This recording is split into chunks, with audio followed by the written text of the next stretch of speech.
Hi, this is Dr. Paul Juris of the Cybex Institute for Exercise Science.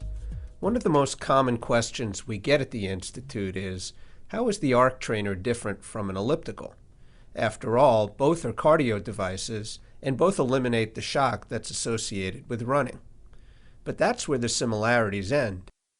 The most obvious difference is inherent in the names, which describe the motion of the footplates.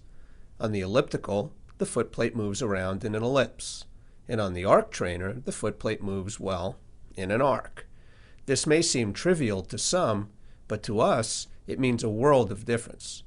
So why did we design the arc trainer this way? Well, let's start by looking at what happens when someone uses an elliptical. As the user pushes down on one footplate, the opposite footplate moves around the ellipse until it reaches the apex of the pattern.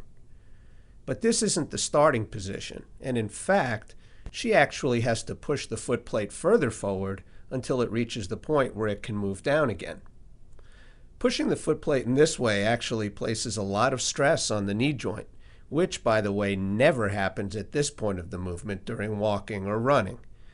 In fact, the stress is great enough that over time, it can cause a painful overuse syndrome.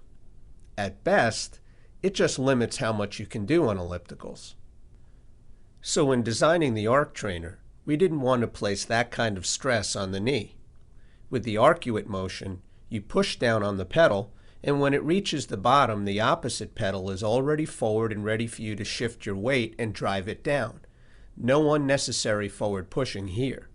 We not only eliminate unnecessary forces, but we optimize them too, in order to create the right balance of quad, glute, and hamstring activity.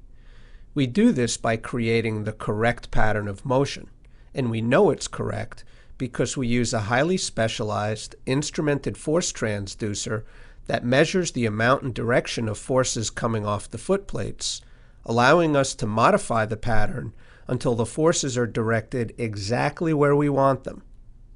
What does this mean to you? Well, first of all, greater activation of the glutes and hamstrings means increased energy demand, oxygen consumption, and calorie burn. Those muscles also stabilize and protect the knee, so there's less stress and improved comfort during your exercise session. You can work out at a relatively low intensity, or if you choose, an extremely high intensity. You'll be exhilarated by the effort, but not stressed by the machine. Now try doing that on an elliptical.